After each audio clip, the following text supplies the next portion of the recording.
En la ciudad mexicana de esta entidad, siendo las 9 horas del día 12 de marzo de 2014, nos encontramos en la primera sala de audiencia del Juzgado de Control a efecto de llevar a cabo la audiencia inicial dentro de la causa 1 de 2014, misma que presidirá el juez de control Jorge Arturo Gutiérrez Muñoz.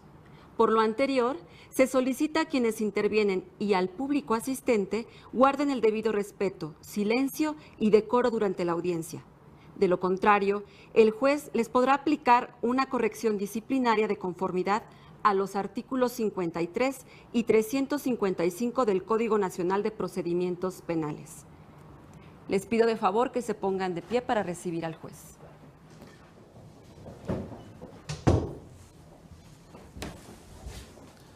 Buenas tardes, por favor, tomen asiento. En la ciudad, fecha y hora que señalaba hace unos momentos la encargada de sala, se declara la apertura de la audiencia, para lo cual le solicito, a fin de registro, a la agente del Ministerio Público proceda a identificarse. Gracias. Buenos días, señor juez. Licenciada Gema Guadalupe Chávez Durán, agente del Ministerio Público, con domicilio y forma de notificación ya previamente registrados ante la administración de este tribunal. Muy amable. ¿Y la persona que la acompaña? Susana Camacho Maciel, asesor jurídico de la víctima, con personalidad y domicilio para oír y recibir notificaciones debidamente señalado en la administración de este tribunal. Por la defensa, ¿quién comparece? Buenos días, señor juez. Ulises Soteno Torres, defensor penal público con domicilio y forma de notificación ya previamente registrados ante este tribunal. Muchas gracias. ¿La persona que se encuentra a su lado es el imputado? Así es. Joven, por favor, proporcione ante el micrófono su nombre completo. Leonardo Vargas Ramírez. La encargada de la sala me manifestó que es su deseo la reserva de sus datos generales. ¿Es esto correcto? Sí, así es. Uno de esos datos es su domicilio. Le pido que cualquier cambio de domicilio lo comunique al tribunal, porque en ese domicilio se le va a citar o notificar. Es importante que lo informe el tribunal, porque de estar usted debidamente citado a un acto como en el que estamos ahorita o diligencia que requieran su asistencia y usted no comparezca, es motivo suficiente para que la agente del Ministerio Público pueda solicitar una orden de aprehensión en su contra. Para evitar las molestias que implica el ser detenido, es importante lo que le he expuesto. ¿Le queda claro? Me queda claro. ¿Es su deseo que el licenciado Soteno, quien se encuentra a su lado, sea su defensor? Sí, así es. Bien. Le pregunto si ha sido usted informado de sus derechos previo a esta audiencia. Sí. ¿Los entendió? Sí.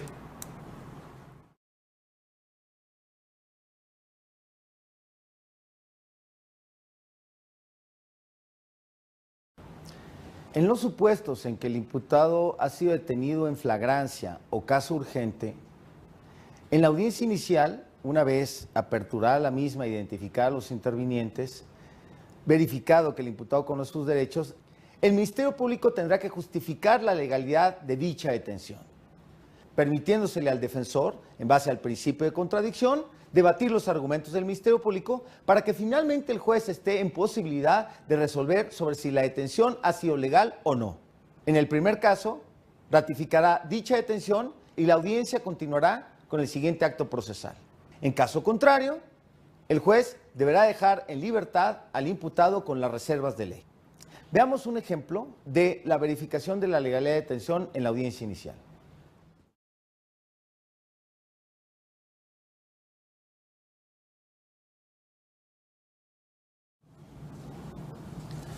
Agente del Ministerio Público, por favor, dé cuenta de la detención del imputado. Gracias, su señoría. Señor juez, le solicito que ratifique la detención del ciudadano Leonardo Vargas, ya que la misma se efectuó en flagrancia de conformidad con lo que establece el artículo 146, fracción segunda, inciso B, del Código Nacional de Procedimientos Penales, ya que fue detenido inmediatamente después de cometer el delito y en virtud de un señalamiento que hace un testigo presencial de los hechos. Esto encuentra sustento en el parte informativo de fecha 10 de marzo del presente año, elaborado por los agentes captores Gabriel Torres y Pedro Márquez, del que se desprenden las siguientes circunstancias de la detención. Que el día 10 de marzo del año en curso, alrededor de las 17:30 horas, en el domicilio ubicado en la calle Ortiz de Campo número 102, esquina Condesa y Ulloa de la colonia San Felipe en esta ciudad, el señor Leonardo Vargas apuñaló con una navaja al señor Ricardo Soto en el pecho y huyó del lugar, pero fue perseguido por el testigo presencial Humberto Falcone. Y cuadras más adelante, sobre la calle Tecnológico, el testigo le hace señas a una patrulla de policía municipal tripulada por los agentes ya señalados, quien circulaba por esa calle, los cuales se detienen, indicándole entonces el testigo presencial Humberto Falcone con el dedo que la persona que iba corriendo metros más adelante había lesionado a su amigo escasos minutos antes.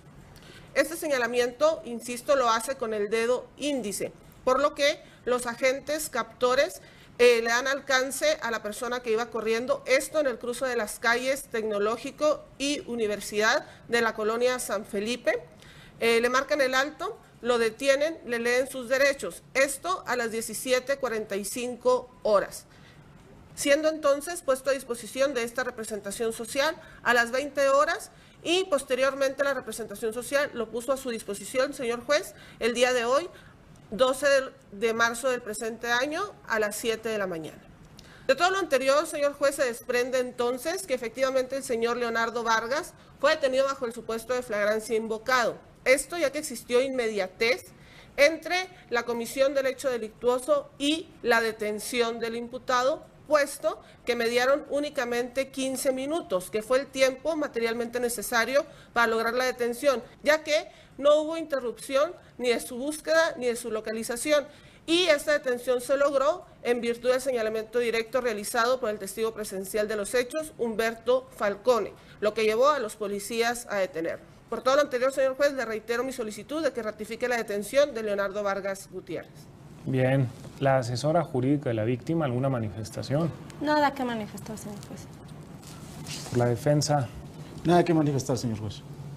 Bien, encuentro una solicitud incontrovertida realizada por el agente del Ministerio Público. La incontroversia en quien se pronuncia genera convicción. Ante ello, advierto un hecho delictivo en virtud del cual se generaron heridas en una persona. Se lleva a cabo una detención. Entre el hecho delictivo y la detención median aproximadamente 15 minutos en la misma fecha. La causa que genera la detención, que se hizo consistir en el señalamiento de un testigo presencial, quien se identificó como Humberto Falcón Zárate, en mi opinión jurídica satisface el requisito establecido en numeral 146, fracción segunda, inciso B, parte inicial del Código Nacional de Procedimientos Penales. Hasta este momento, de igual forma, resultan dignas de mérito la fuente de la información proporcionada, que lo es el parte informativo elaborado por los agentes captores Gabriel Torres y Pedro Márquez. Por otro lado, advierto una retención ajustada a derecho, en virtud al cual entre las 20 horas de la misma fecha, 10 de marzo, y las 7 horas de esta fecha, 12 de marzo, median 35 horas, por lo cual no se rebasa por mucho el plazo máximo que establece el párrafo 10º del numeral 16 constitucional. En atención al anterior y con fundamento en el mencionado numeral constitucional, pero en su párrafo 7º, en correspondencia al arábigo 308 adjetivo, calificó de legal la detención.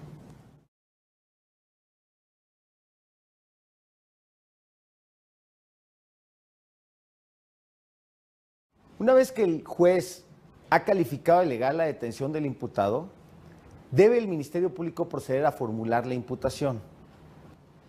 En el caso en el que haya comparecido en virtud de una cita, una vez identificadas las partes, verificado que conoce sus derechos, deberá procederse en ese momento a formulársele la imputación.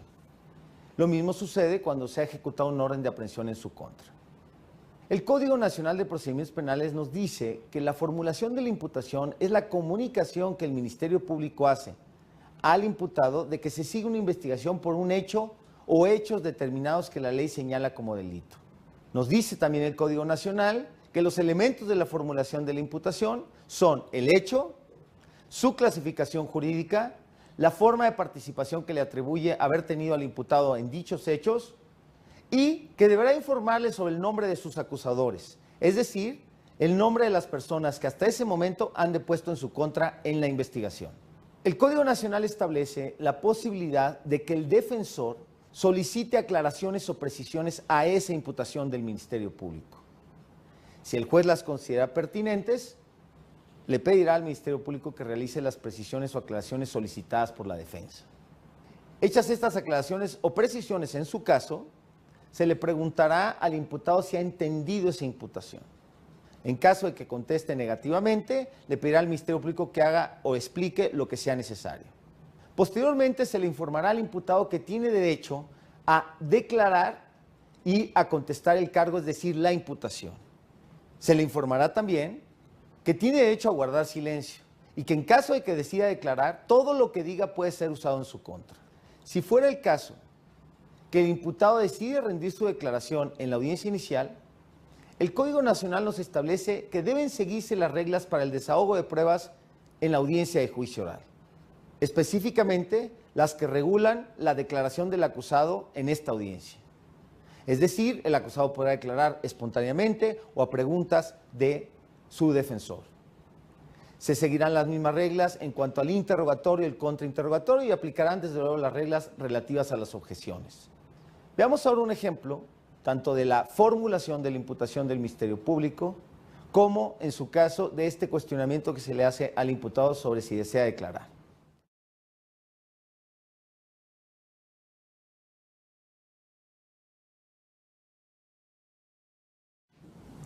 ¿Alguna otra solicitud o manifestación que realizar?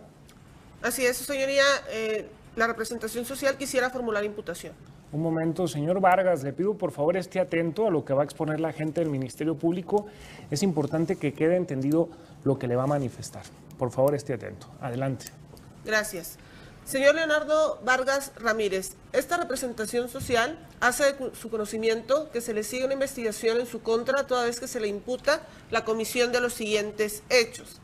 Que el día 10 de marzo del año 2014 se encontraba en el domicilio ubicado en la calle Ortiz de Campo número 102, esquina Condesa y Ulloa de la colonia San Felipe en esta ciudad, en compañía de unos amigos, y siendo aproximadamente las 17:30, usted tuvo una diferencia con el señor Ricardo Soto, por lo que lo insultó, le lanzó un golpe a la cara y encontrándose este último desarmado, usted sacó una navaja de la marca Swiss Army de 10 centímetros de hoja y mango color rojo y se la clavó a la altura del pecho, causándole con esto una herida penetrante cardíaca y taponamiento cardíaco, lo cual puso en peligro su vida. Hechos que a juicio de esta representación social son constitutivos del delito de lesiones, las cuales resultan calificadas por ventaja, de acuerdo a lo que establecen los artículos 129, fracción séptima, 136, fracción segunda, inciso D, en relación con el numeral 133, todos del Código Penal vigente en el Estado. Tratándose de un delito doloso, según lo estipula el artículo 18, fracción primera, siendo un delito instantáneo de conformidad con lo dispuesto en el artículo 17, fracción primera, y atribuyéndosele una forma de intervención penal como autor material, de acuerdo con lo estipulado en la fracción primera del artículo 21, todos los anteriores del Código Penal. Asimismo, señor Leonardo Vargas, hago de su conocimiento que las personas que lo señalan son la propia víctima del señor Ricardo Soto, así como el testigo presencial Humberto Falcone Zárate. Es todo, su señoría. Bien. Asesor jurídico de la víctima, ¿alguna manifestación o solicitud de precisión o aclaración en relación a la imputación que han formulado hace unos momentos? No, su señoría. Bien, la misma pregunta le hago a usted, señor defensor. ¿Tiene alguna solicitud de precisión o aclaración? Ninguna, señoría. Bien, el de la voz tampoco tiene ninguna solicitud de aclaración o precisión que realizar, por lo cual me dijo usted, señor Vargas, y le pregunto si entendió el comunicado que le acaba de realizar el agente del Ministerio Público. Sí, ¿Lo entendió? sí, señor juez. Bien. Le hago saber ahora en este momento que tiene el derecho de emitir una declaración a fin de contestar el cargo formulado hace unos instantes en su contra. Usted tiene derecho a declarar con ese propósito o bien puede guardar silencio. Le informo que si usted declara, la información que proporcione eventualmente puede llegar a ser usada en su contra. Sin embargo, si usted no declara, de ninguna forma esa decisión puede ser utilizada en su perjuicio. Le pido por favor que lo consulte con su defensor para que la decisión que tome sobre declarar o guardar silencio se encuentre perfectamente asesorada. Por favor, consúltelo con él.